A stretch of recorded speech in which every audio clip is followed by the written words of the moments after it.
যখন মানুষ মাইনকার চিপায় পড়া যায়, বুঝছেন, তখন মানুষ কি করবে বলেন তো?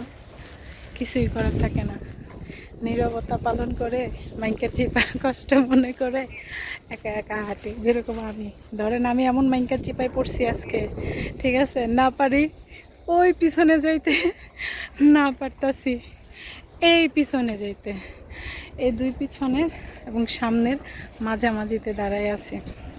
আসসালামু আলাইকুম, সবাই কী অবস্থা? সবাই কেমন আছেন? আশা রাখি সবাই আলহামদুলিল্লাহ ভালো আছেন। আমি আলহামদুলিল্লাহ ভালো আছি। কিছু কিছু সময় আছে যেটা মানে আমার হাতে আবার পলি দেখে আবার কে মনে করেন না করেন, যাই হোক আমি একটু ঠান্ডা কিনছি, অনেক গরম।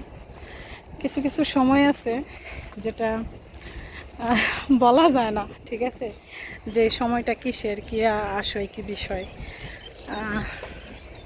সে সময়গুলা, ধরেন আজকের এই কষ্টটা শুধু আমার ভাইয়ের জন্য, আমার মার জন্য, হ্যাঁ, ধরেন সম্পূর্ণটাই হয়েছে আমার ভাইয়ের জন্য কষ্টটা। এখন এই কষ্টটা যদি ও না বুঝে ওদের ভবিষ্যতে, তাহলে তার কিছু করা থাকবে না। কত গাড়ি টাড়ি যাইতেছে, কিন্তু যার জন্য অপেক্ষা করি সে তো আসে না। এখন হয়েছে অপেক্ষাটা হয়েছে আমার নানির জন্য অপেক্ষা করতেছি। নানি বলছে হসপিটালে কেডা জানি ভর্তি, আমি চিনি না, যেহেতু আমি আসছি হুট করে, আমার একটা কাজে আসছি আমি।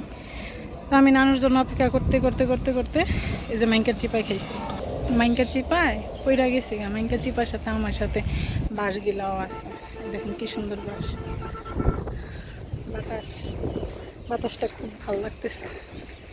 চুলে এলোমেলো দেখে বুঝতেছি অনেক বাতাস। তো যাই হোক, নানি আজকে আমারে নিয়ে আসা, নানি নিয়ে আসে নাই, আমি আসছি আমার দরকারে। মাইনকার চিপায় ধরা খাইছে একটা, কোনো সমস্যা নেই। মাইনকার চিপা এরকম মাঝে সাঝে ধরা খাইতে হয়, ধরা খাইলেও কিছু করার নেই। আমার নানি কই তুমি, তাড়াতাড়ি আসো, আমার আর ভাল লাগতেছে না এই রাস্তার ভিতরে হাঁটতে। সবাই আমার দিকে তাকায় রয়েছে যে মাইয়া পাগলের মতো রাস্তার মধ্যে হাঁটতেছে কেন। যাই হোক, সবাই ভালো থাকবেন, সুস্থ থাকবেন, আমার ভিডিওগুলো দেখবেন। আল্লাহ হাফেজ।